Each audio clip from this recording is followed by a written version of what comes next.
Otto Wallen is getting set to make sure that he puts Anthony Joshua down for good, while Anthony Joshua promises to do a demolition job on him. This is no small spat, as both are some of the top talents of the heavyweight division with large egos to match. And this is a rematch that Otto Wallen is just not happy about. So is he going to take out all his frustration and break Joshua? Or will he take it lightly and be surprised with a rude awakening? This is all that led up to this fight. Anthony Joshua's dark age. Anthony Joshua was born to Robert and Yetta Joshua on October 15, 1989 in Watford, England, but he spent most of his childhood at his ancestral home in Nigeria. Nevertheless, he eventually moved back to Watford to attend King's Langley Secondary School. This was when he began to find his way in sports of all kinds. He excelled at football and rugby while growing up and showed great promise as a sprinter. He could run 100 meters in under 11.6 seconds back then. If you've been practicing boxing yourself, you know for a fact that these attributes are key for being able to maintain stamina during a match and absorbing the shots. Owing to his naturally large stature too, he began working as a bricklayer. He only began boxing in 2007 at the age of 18 at the prompting of his cousin Ben Layemi. He instantly showed great promise in the sport, and in only his 18th bout was offered £50,000 to turn professional, which he turned down in order to remain with his friends at Finchley ABC. Turning down that £50,000 was easy. "I didn't take up the sport for money. I want to win medals," he later recalled. His pick was unmistakable in that regard, as Finchley ABC is also famous for being the home of Derek Chisora. Joshua won the Haringey Boxing Cup for 2 straight years in 2009 and 2010, and he continued to prove himself as a knockout machine. His early 20s in particular would prove to be a roaring success, as he won all 18 fights until the June 2011 European Amateur Boxing Championships. This included winning the Senior ABA Championships and the European Amateur Boxing Championships in June 2011. He defeated Eric Berechtlin and Chatham McConigal before losing to Mihai Nestor. However, his best year as an amateur would be the year when he finally reached his apex. He qualified for the 2012 London Olympics, and against all odds, he secured gold for the United Kingdom. Adding to his success is the fact that he did so by defeating Italy's champion from 2008, Roberto Camarelle. His achievement marked the most stunning success of UK's national boxing team in the Olympics since 1920. Joshua's amateur career came to an end after the Olympics as he decided to turn professional. In total, he had fought 43 fights as an amateur, winning 40 of them, with 32 of those victories coming by knockout, finishing a very remarkable and successful amateur stint. Because of this, he was honored with the Member of the British Empire, MBE, state honor near the end of 2013. Of course, 2013 was also the year of his professional debut, starting with the full beating of Emmanuel Leo in the first round. 2014 and 2015 would see him capture regional level titles and become the national British champion by defeating Denis Bakhtov and Dylan White respectively. 2016 would see him win his first world title, the IBF world title, by beating Charles Martin so hard that he was down twice in the second round and knocked out. He was quickly becoming one of the most promising prospects, and this allowed him to line up a match with Vladimir Klitschko in 2017. It was his hardest fight, and he emerged victorious in the 11th round after sending Klitschko out with a TKO victory. Following this, he was named Fighter of the Year by The Ring and the Boxing Writers Association of America. Since defeating Charles Martin, Joshua has been the second British boxer, after James DeGale, to win both a gold medal at the Olympics and a world title, as well as being the first British heavyweight to do so. With this victory, Anthony Joshua has added the IBO and WBA titles to his shelf. And then he would lose it all after facing Andy Ruiz Jr. in an upset defeat that no one saw coming. It was such a shocker that one can noticeably see Anthony Joshua's online trash talk get worse, probably unable to stomach the loss. When he did regain his belts in a rematch, his undefeated streak was over, and 2 successive losses to none other than Alexander Usyk would end up sending him into what seems to be a downturn. He currently has a career record of 26 wins and 3 losses, with 23 of those wins coming by knockout. With several defeats after the shocking upset to Andy Ruiz, he's looking down the barrel of retirement, something that Muhammad Ali's biographer really recommends as an effort to save his health. However, promoters want to see him fight either Tyson Fury or Deontay Wilder at the very least before letting go. Fellow heavyweight Manuel Charr honestly believes that he hasn't gotten over the loss to Andy Ruiz and losing his belts again to Alexander Usyk certainly didn't help affairs.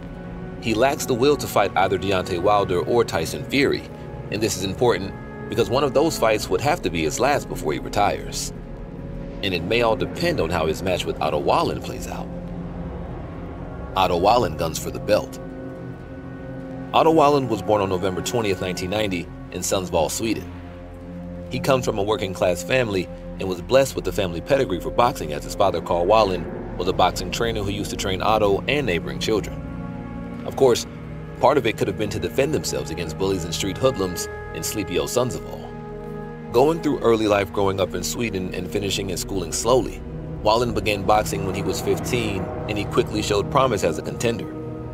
As an amateur, he won the Swedish Championships for beginners in 2008, just in time for when Sweden finally lifted its asinine and weird ban on professional boxing that ran from 1970 to 2007. Because of this, there were few heavyweights available to fight in Sweden, where there was a massive shortage of local professional boxers in any weight category. He wanted to take his skills beyond the borders of Sweden and compete internationally, so such an environment wouldn't do.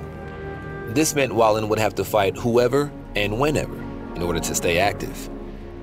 In 2009, Wallin won a bronze medal at the Swedish Youth National Championships in the heavyweight division and won the Ruska tournament in the super heavyweight division.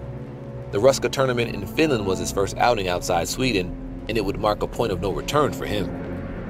2010 would see him win silver at the Swedish National Championships and then go international again in silver at the Harnegate Box Cup, losing to none other than Anthony Joshua on points in the final. He also won silver at the 2010 Ruska tournament. Wallin lost to Joshua on points again in a Sweden-England duel match in Stockholm in January 2011. You can say that this experience would foreshadow the resolve with which he's going to take the fight to Anthony Joshua later this December.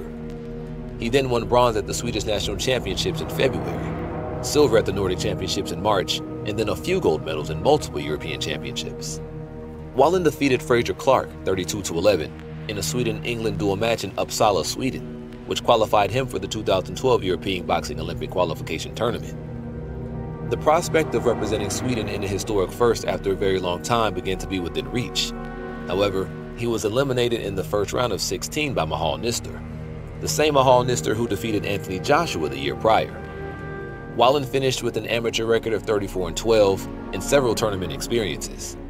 He had grown out of the malaise of the local Swedish boxing scene with its still existing restrictions that don't benefit anyone and decided to go pro.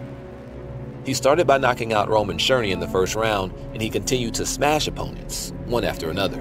Vladimir Goncharov would be one of his more notable fights during this period, where he demonstrated his ability to fight an opponent out the entire length of the match. He reaffirmed this in 2018 in a fight against Adrian Granat for the EBU European Union heavyweight belt, this time going all 12 rounds. His victory in this would lead to the fateful one against Tyson Fury. His fight against Tyson Fury resulted in a loss, as everyone expected, but the heart he displayed and the fact that he damaged Fury enough for him to require stitches above his right eye instantly made him a heavyweight favorite around the world. Since fighting Tyson Fury, he hasn't lost a single match, and he proved in his last match that his skills continue to be sharp after defeating the formidable Murat Gassiev from Armenia.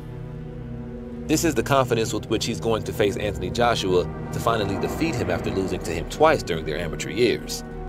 As of November 2023, Wallin is ranked as the world's 4th best active heavyweight by Transitional Boxing Rankings Board, 5th by BoxRec, 10th by ESPN, and 10th by The Ring magazine. Being 33 years old, he may be rather old for a professional boxer to still be fighting without having won a world title, but that doesn't matter to him. He's gunning for a chance to win world titles, no matter what. Fighters compared. Joshua's boxing style is often misunderstood, and he's not really much of an active power puncher akin to Tyson Fury or anyone adhering to the Mexican style. Possessing some of the best fitness levels and cardiovascular capability within the heavyweight class, he settles into his basics and demonstrates a total mastery of them. As a result, his fighting style is rather simple, and his use of correct fundamentals in boxing shines through all of his fights. He's presently one of the smartest heavyweight boxers, capable of making spontaneous adjustments in a fight. He possesses a high degree of fight IQ, and he relies on his mental game to set up his opponents for the knockouts that he's known for. And the knockouts? Well, he also has an athletic muscular build, which is agreed upon to be the ideal for stronger punchers and more decisive knockouts. Seriously, he's got to be one of the best-built boxers in the heavyweight division. The power he can generate from his neck and shoulders, augmented by built triceps, means that he doesn't need to actively be a power puncher as long as his setups are just right. His long reach just helps the process along. Otto Wallin fights southpaw, and he's all about technical mastery and high amounts of ring IQ. It helps him bring forward creative solutions to get around the defenses of his opponents and execute critical hits. In this way, he fights very similarly to Anthony Joshua, perhaps only losing to him on account of power. But over the years, he's only gotten better and better at honing his fight game and has proven that he can handle more than a fair share of brutal body shots. Other than that, he's known for his ability to control distance, work behind a stiff jab, and execute well-thought-out game plans. His experience against world-class opponents means that he's brimming with confidence this time around, especially after their pre-fight showdown. I felt he was stiff, tense, and nervous. He seemed very unsure of himself. I think he's a guy that takes himself pretty seriously. He told me not to shake my hand after I'm talking now, so I'm not here to make friends. I'm going to do whatever it takes to win this fight, he added. Explaining further, he said, he's already beaten me 3 times. There's no secret he can get beat. I think that now more than before, his mind is in a bad spot. He has too much pressure on his shoulders and he's feeling it.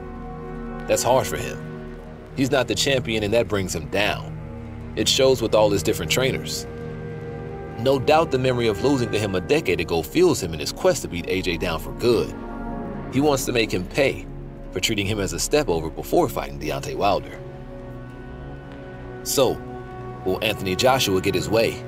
Or will Otto Wallin show him what he's made of? Leave us a like and subscribe if you agree with our assessment of this showdown.